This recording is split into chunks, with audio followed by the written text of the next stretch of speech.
What's next for Josh Taylor?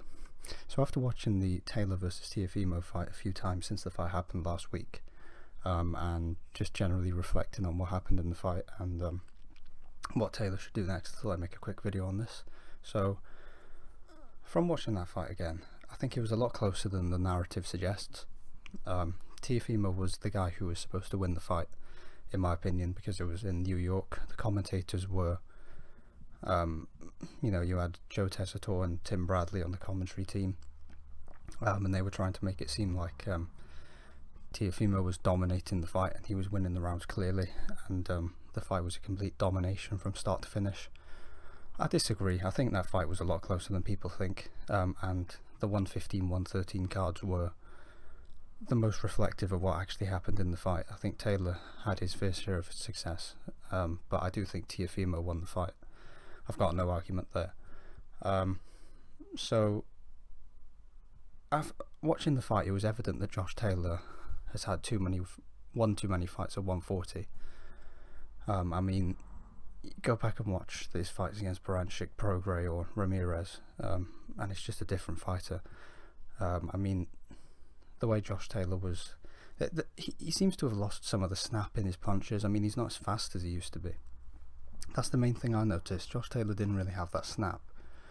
Like, you go back and watch some of his old fights, he was really fast on the inside. He would have really snappy and powerful shots when he would throw hooks to the body and uppercuts.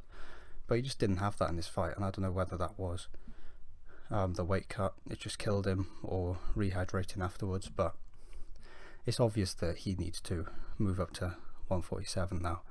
I mean, as far as I'm concerned, he's looked absolutely garbage in both of his recent fights.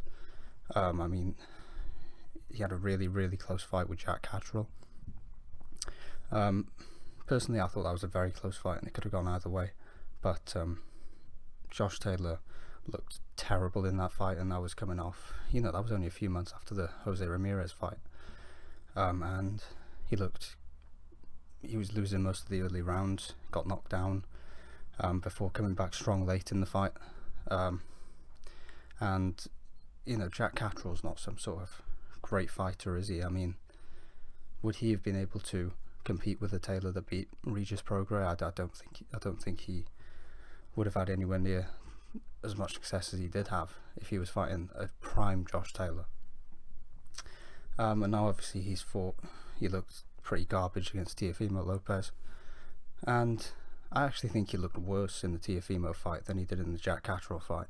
I mean, at least in the Jack Catterall fight he came on strong late, and he arguably did enough to win. But in the Teofimo Lopez fight, I don't think there's really an argument for him getting the decision. And obviously the last two rounds in that fight were the worst of the fight for him, and obviously he almost got knocked out in the 12th. So a move up to welterweight has to happen now. I mean, he should have done it after the Jack Catterall fight instead of taking the rematch like he was going to, and then obviously that fell through. But if he's going to continue his career from now, welterweight is definitely the weight he needs to fight at. I mean, he should be a lot more comfortable there. He'll still be quite a big welterweight. He's a very, very, very big 140 pounder, and obviously he's around 32 years old now. He can't keep going to the well making that weight forever. So it's, when he was about 28, 29, when he was just starting his career, he could do that, because when you're in your 20s, your body adapts well to things and you recover from draining yourself a lot easier than you would being 32, almost 33.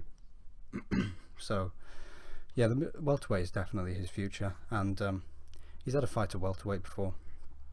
He looked very good in that fight, and hopefully he will fight again at least once this year, late in the year or whatever. Hopefully he'll move up to welterweight and just have an easy fight to kick him off, and then maybe he could go into fights against Virgil Ortiz, Jaron Ennis, whoever, Stanionis, Batayev, whoever. So yeah, I think Josh Taylor's still got some things to achieve in the sport, but we'll see. Maybe it is the case that he's just a shot fighter and he needs to retire. I mean, everyone gave him the benefit of the doubt after the Catterall fight, saying that obviously it was the weight cut that killed him, and he didn't really take Jack Catterall seriously, just like no one else did. But now he took Teofimo Lopez very seriously, and he said that that he prepared really well and he took him seriously, and he made sure to make the weight. But yeah, we'll see. But his first fight at welterweight will probably tell us quite a lot about where he is and whether he can win another world title. So yeah, thanks for watching, guys, and God